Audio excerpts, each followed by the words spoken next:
नमस्कार दोस्तों, युक्ति आईएएस में आपका हार्दिक स्वागत है।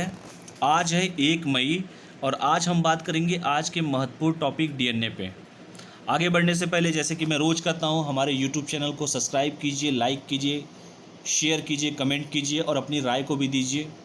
व्हाट्सअप का चैनल है हमारा, टेलीग्राम का चैनल है, फेसबुक का ग्रुप है।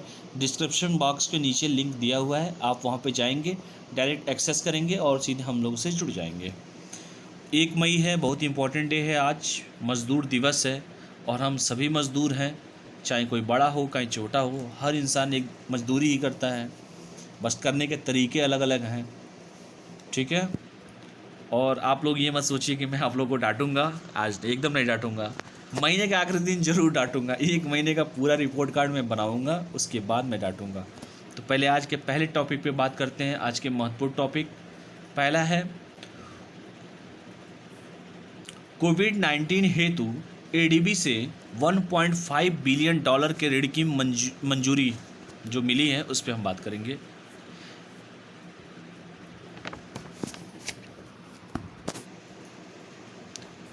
एशियन डेवलपमेंट बैंक ने कोविड-19 की महामारी से निपटने हेतु भारत को $1.5 बिलियन अमेरिकी डॉलर का ऋण देने के लिए अपनी मंजूरी दे दी है। एडीबी ने यह ऋण कोविड-19 से उत्पन्न हुई चुनौतियों जैसे इस बीमारी के संक्रमण को नियंत्रित करने और इसकी रोकथाम तथा गरीब एवं आर्थिक रूप से कमज़ोर लोगों को सामाजिक सुरक्षा प्रदान करने के प्रयासों में सहयोग देने के लिए दिया है। एडीबी के अनुसार बैंक अपने कोविड-19 सक्रिय प्रतिक्रिया और व्यय समर्थन, जिसे कोविड-19 active response and expenditure support, जिसे केयर्स कहते हैं, कार्यक्रम के माध्यम से 800 मिलियन से अधिक लोगों के लिए स्वास्थ्य सुविधा और देखभाल तथा सामाजिक सुरक्षा की सुविधा उपलब्ध कराने में सहयोग एडीबी करेगा। इनमें गरीबी रेखा से नीचे रह रहे परिवारों, किसानों, स्वास्थ्य कर्मियों, महिलाओं, वरिष्ठ नागरिकों, दिव्यांगजनों, कम आय वाले लोगों आदि को शामिल किया गया। ये बड़ी इंपॉर्टेंट है, देख लीजिएगा आप लोग। अब हम बात करते हैं कि ये केयर्स क्या है, जो केयर्स इतना हल्ला हुआ, फिर केयर्स क्या है। कोविड-19 की सक्रिय प्रतिक्रिया और व्यय समर्थन केयर्स कार्यक्रम एडीबी की काउंटर साइक्लिक सपोर्ट फैसिलिटी के तहत संचालित कोविड-19 पैंडेमिक रिस्पांस ऑप्शन द्वारा वित्त पोषित है। सीपीआरओ की स्थापना, सीपीआरओ आप समझ गए ना, सीपीआरओ क्या है, यही जो बताया गया आपको, पैंडेमिक रिस्पांस ऑप्शन की स्थापना विकासशील देशों को कोविड-19 से निपटने हेतु 13 अप्रैल 2020 को एडीबी द्वारा घोषित $20 बिलियन की विस्तारित सहायता के हिस्से के रूप में की गई थी। ये इम्पोर्टेंट है, ये आप लोग देख लीजिएगा। जैसे कि मैं हो सकता है क्वेश्चन में भी पूछ दूँ, विकासशील देश थे कि विकसित देश थे, तो जो मैं डेटा बताता हूँ, जो डेटा मैं कहता हूँ कि इसको देख लीजिएगा, तो ज़रूर उसको आप लोग देखिए। और हम लोग स्ट्रेटेजी को चेंज करेंगे, आप भी करेंगे, हम भी करेंगे, कुछ आप सीखेंगे, कुछ हम सीखेंगे, एक दूसरे को सीखेंगे हम लोग, और छोटी छोटी गलतियों को दूर करने का प्रयास करेंगे। मैं समझा रहा हूँ, इसका मतलब ये थोड़े मैं हड़काऊँगा, नहीं हड़काऊँगा, समय से हड़काऊँगा। पहले पढ़िए आप लोग। देखिए, एशियन डेवलपमेंट बैंक, जो जिसे एडीबी मैंने कहा है, एडीबी क्या है, जो यूपीएससी ने पीजी में क्वेश्चन कई बार स्टेट पीसीएस में भी आया है, यूपीएससी में भी आया है। तो चलिए हम बात कर लेते हैं एशियन डेवलपमेंट बैंक के बारे में। एडीबी एक क्षेत्रीय विकास बैंक है जिसकी स्थापना 19 दिसंबर 1966 को की गई थी। इस बैंक की स्थापना का उद्देश्य एशिया प्रशांत क्षेत्र में आर्थिक और सामाजिक इकोनॉमिकल एंड सोशल विकास को गति प्रदान करना था। इसकी अध्यक्षता जो है जापान द्वारा की जाती है। इसका मुख्यालय फिलीपींस मनीला में है। इसके 68 सदस्य देश हैं। तो जितना भी डेटा है, एक एक डेटा को आप लोग देख लीजिएगा कि एडीबी का क्षेत्रीय विकास बैंक है, स्थापना कब हुआ था, इसकी स्थापना का क्या उद्देश्य है, अध्यक्षता किसके द्वारा किया जाता है, मुख्यालय कहाँ पे है और कितने सदस्य देखें।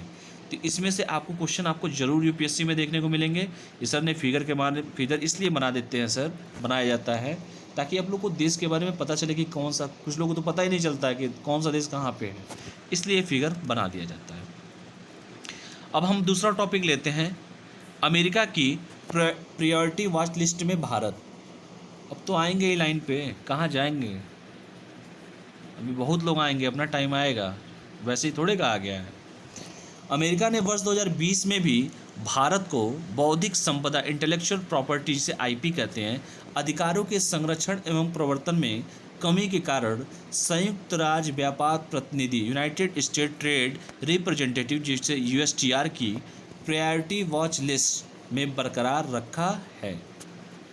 अमेरिका ने इस सूची में भारत तथा चीन, बी से भारत, सी से चीन, ठीक है, समेत अपने 10 प्रमुख व्यापार साझेदारों को यह कहते हुए इस सूची में शामिल किया है कि इन देशों में बौद्धिक संपदा अधिकारों की स्थिति या तो अच्छी नहीं है या फिर इनमें पर्याप्त मात्रा में सुधार नहीं आया है। डिप्लोमेट बात तो करना आदत है अमेरिका का, जिसके कारण अमेरिकी हितधारकों को निष्पक्ष और न्याय संगत बाजार पहुंच में कठिनाई हो रही है। यह अमेरिका के द्वारा कहा गया है। अमेरिकी प्रशासन ने भारत के अतिरिक्त जिन देशों को प्रायोरिटी वॉच लिस्ट में स्थान दिया है उनमें अल्जीरिया, अर्जेंटीना, चिली, चीन, इंडोनेशिया, रशिया, रूस, सऊदी अरबिया, यूक्रेन और वेनेजुला शामिल हैं। इस रिपोर्ट में भारत को बौद्धिक संपदा इंटेलेक्चुअल प्रॉपर्टी के संरक्षण एवं प्रवर्तन के संबंध में दुनिया की सबसे चुनौतीपूर्ण अर्थव्यवस्थाओं में से एक कहा गया है। कहिए क्या फ़र्क पड़ता है, कहने के तो कुछ भी कहा जा सकता है, तो ये हम नहीं कह रहे हैं, ये अमेरिका के द्वारा कहा जा रहा है। अब हम बात करते हैं कि ये जो कहा जा रहा है प्रायोरिटी वॉच लिस्ट आखिर है क्या, इस बारे में हम चर्चा कर लेते हैं। संयुक्त राज्य व्यापार प्रतिनिधि यूएसटीआर द्वारा प्रत्येक वर्ष स्पेशल 301 रिपोर्ट जारी की जाती है यूएसटीआर द्वारा, जिसमें विभिन्न देशों में बौद्धिक संपदा कानूनों जैसे कॉपीराइट, पेटेंट, ट्रेडमार्क आदि के कारण अमेरिका की कंपनियों और उत्पादकों के समक्ष उत्पन्न होने वाले व्यापार अवरोधों की पहचान की जाती है। ये वेरी इंपॉर्टेंट है, इसको आप लोग देख लीजिएगा। देखिए यहाँ क्वेश्चन भी पूछ दिया है, बौद्धिक संपदा अधिकार यूपीएससी के पीटी में भी पूछा हुआ है और ज़रूर आपको किसी न किसी स्टेट पीसीस में भी देखने को मिलेगा, या तो कहीं पूछा ही होगा स्टेट पीसीस में और या तो देखने को मिलेगा। प्रत्येक व्यक्ति को उसके बौद्धिक सृजन के परिप्रेक्ष्य में प्रदान किए जाने वाले अधिकार ही बौद्धिक संपदा अधिकार कहलाता है। वस्तुतः ऐसा समझा जाता है कि यदि कोई व्यक्ति किसी प्रकार का बौद्धिक सृजन, जैसे मान लीजिए साहित्यिक कृति की रचना कोई करे, शोध करे, आविष्कार आदि कर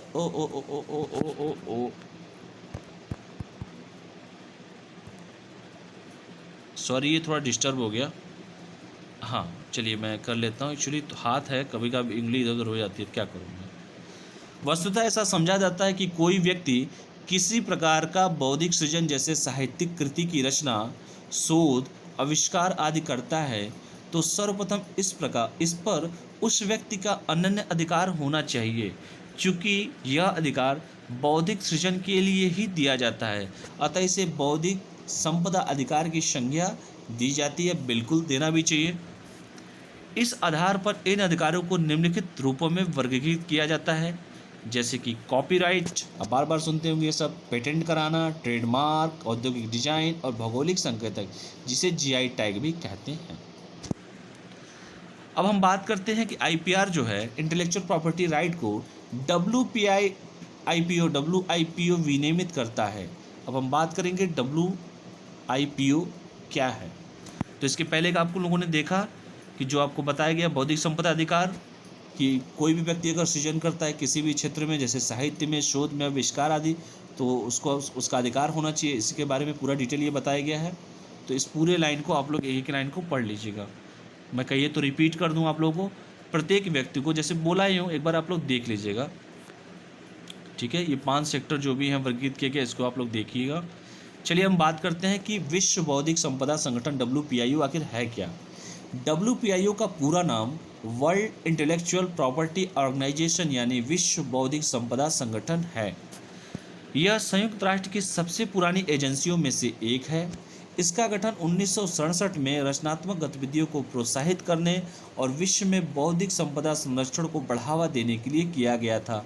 इसका उद्देश्य आप लोगों को पता चल गया, किसका संगठन है ये भी पता चल गया, और कब इसका ऑर्गेनाइजेशन का स्थापना हुआ, इस्टेब्लिश कब हुआ, ये आपको पता चल गया। WPIO का मुख्यालय जो है जिनेवा, स्विट्जरलैंड में है। प्रत्येक वर्ष 26 अप्रैल को विश्व बौद्धिक संपदा दिवस मनाया जाता है। 26 अप्रैल को। 26 अप्रैल को और क्या भी मनाया जाता है ये आप लोग हमें कमेंट करके आप लोग बताइएगा। संयुक्त राष्ट्र के सभी सदस्य देश इसके सदस्य बन सकते हैं, लेकिन यह बाध्यकारी नहीं है, कोई दबाव नहीं है आप लोगों के ऊपर। भारत 1975 में WPIU का सदस्य बना था। ये इम्पोर्टेंट है कि भारत बना है WPIU का सदस्य। तो आप लोगों ने पूरा देखा कि WPIU के बारे में, कि WPIU का पूरा फुल फॉर्म देख लीजिए।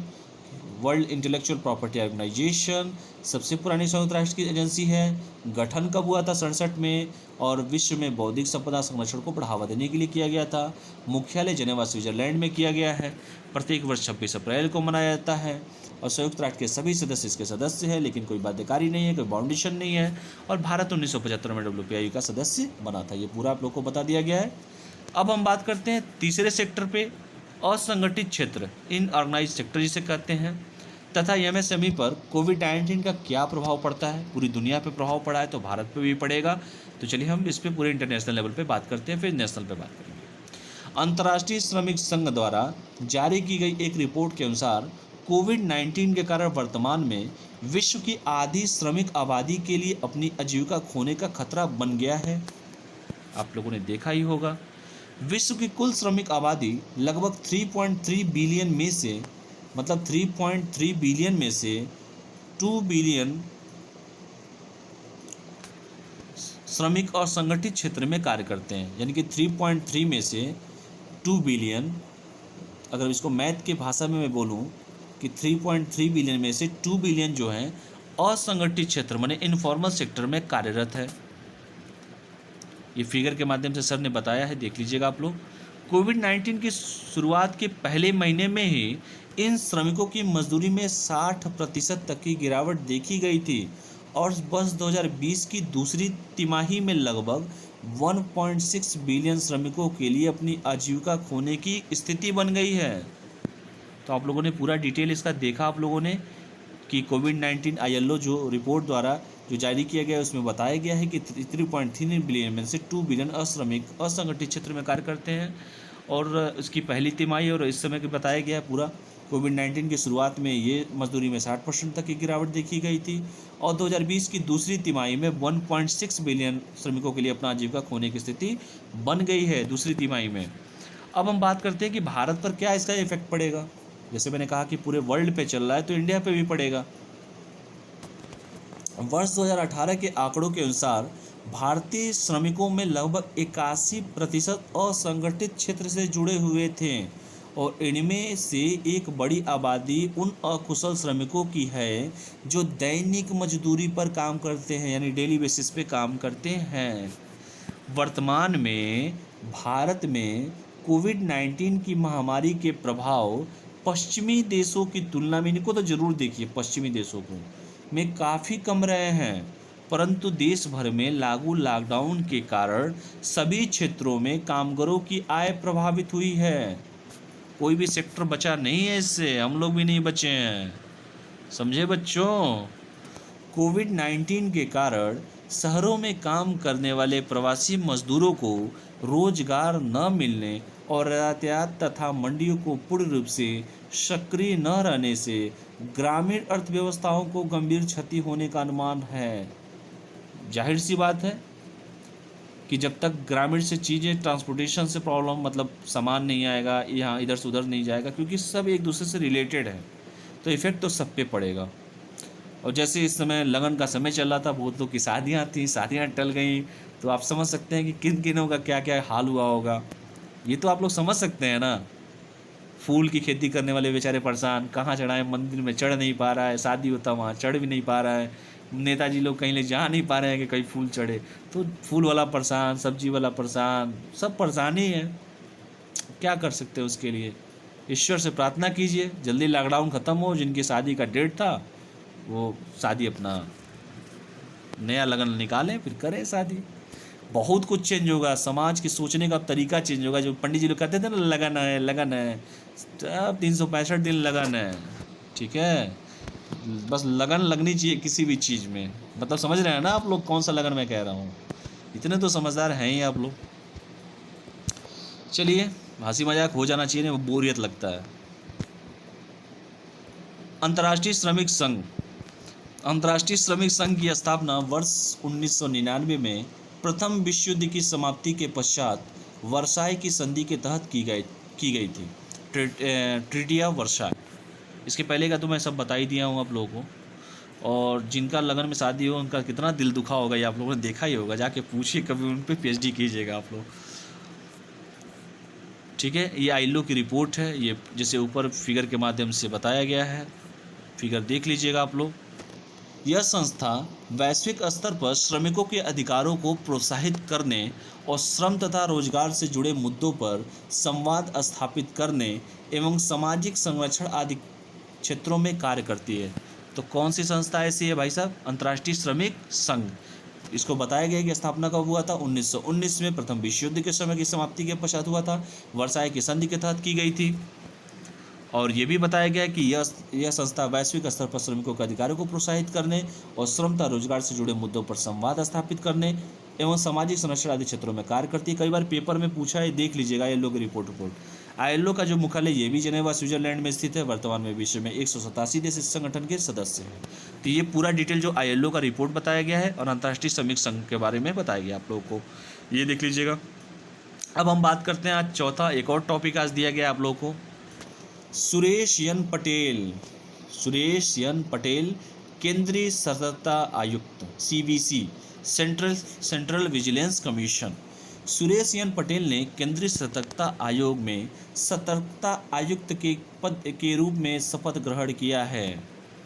अब हम बात करते हैं यूपीएससी में बहुत ही बार पूछा गया ये question. CVC state PCS UPSC बहुत जगह पूछा जाएगा, ये छोड़ेगा नहीं पीछा, तो ध्यान से देखिएगा। केंद्रीय सतर्कता आयोग केंद्र सरकार में भ्रष्टाचार निरोध हेतु एक प्रमुख संस्था है। यूपीएससी के पीटी में पूछा है, लिखा भी है यहाँ पे। सतर्कता के मामले में केंद्र सरकार को सलाह तथा मार्गदर्शन प्रदान करने के लिए के संथानम की अध्यक्षता में, यानी किसकी अध्यक्षता में? के संथानम की अध्यक्षता में गठित भ्रष्टाचार निवारण समिति की सिफारिशों के आधार पर फरवरी 1964 में केंद्रीय सतर्कता आयोग का गठन किया गया था।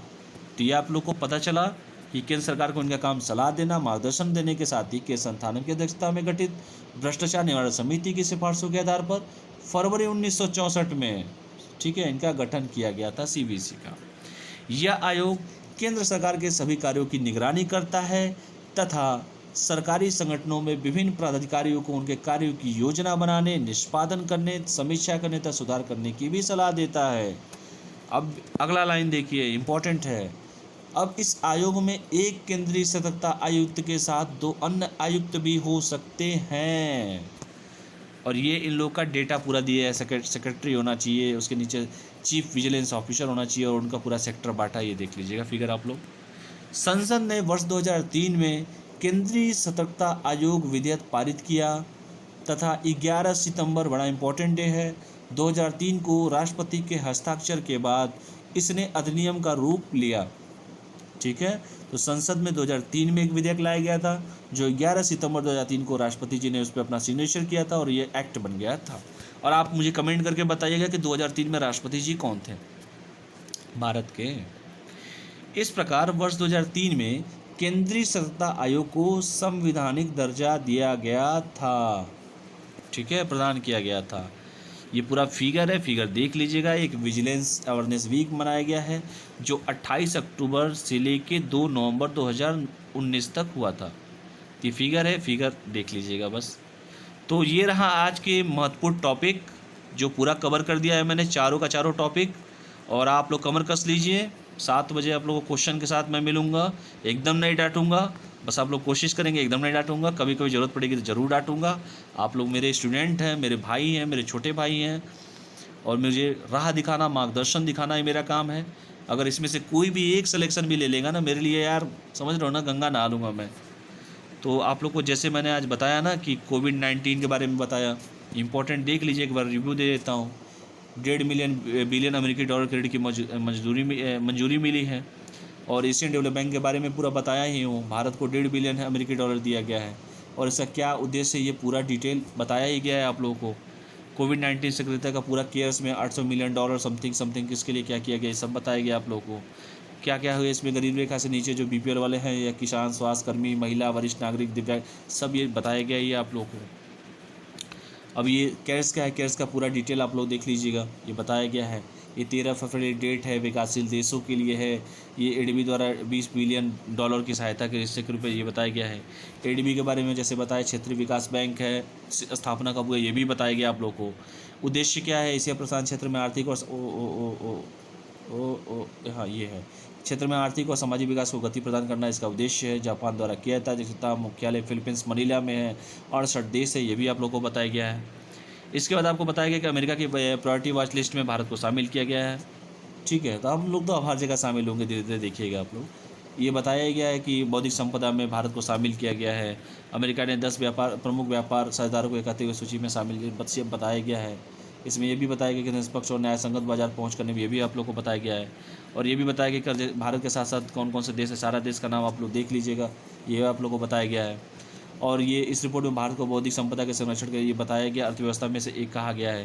प्रायोरिटी वॉच लिस्ट के बारे में ही पूरा डिटेल बताया गया है कि क्या स्पेशल रिपोर्ट आज जारी की जाती है, ये स्पेशल 301 रिपोर्ट, ये भी बताया गया है। संपदा में कानूनों जैसे कॉपीराइट, पेटेंट, ट्रेडमार्क आदि के कारण ये भी आप लोग को बताया गया है। और बौद्धिक संपदा अधिकारी क्या होता है ये भी बताया गया। प्रत्येक व्यक्ति कोई शोध करे या रचना कोई करे, आविष्कार करे, साहित्यिक कृति की रचना करे, सारा बताया गया, उसका अधिकार होना चाहिए, भी बताया गया आप लोग को।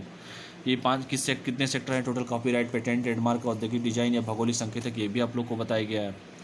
ठीक है, और ये आपका WPI के बारे में पूरा जो वर्ल्ड इंटेलेक्चुअल प्रॉपर्टी ऑर्गेनाइजेशन, ये भी सब बताया गया है। सबसे पुरानी एजेंसियों में संयुक्त राष्ट्र, ये भी बताया गया है। 1967 भी बताया गया है। मुख्यालय का ये भी बताया गया है। कब मनाया जाता है, 26 अप्रैल, ये भी बताया गया है। 75 में भारत सदस्य बना है। संयुक्त राष्ट्र के सभी सदस्य इसके सदस्य हैं, लेकिन कोई बाध्यकारी नहीं है, ये भी बताया गया है।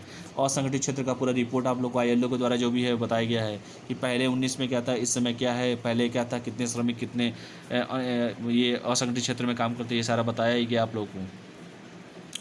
और दूसरी तिमाही में कितना कम हो गया, और विकसित और विकासशील में कितना डिफरेंस है, सारा बताया गया आपको। भारत पर क्या इफेक्ट है, 81% असंगठित क्षेत्र से जुड़े हुए, ये भी बताया गया था 18 के रिपोर्ट के अनुसार। और ये क्या यातायात होता समथिंग जो भी इसके पूरे क्षेत्र पे इफेक्ट पड़ गया, पूरा बताया गया आपको। अंतर्राष्ट्रीय श्रमिक संघ जो वर्साई की संधि की प्रथम विश्व युद्ध के समय बनाया गया था, ये बताया गया आप लोग को। ये भी आप लोग को बताया गया कि इसका मुख्यालय जेनेवा स्विट्जरलैंड में 187 देश हैं वर्तमान में विश्व के, ये भी बताया गया आप लोग को।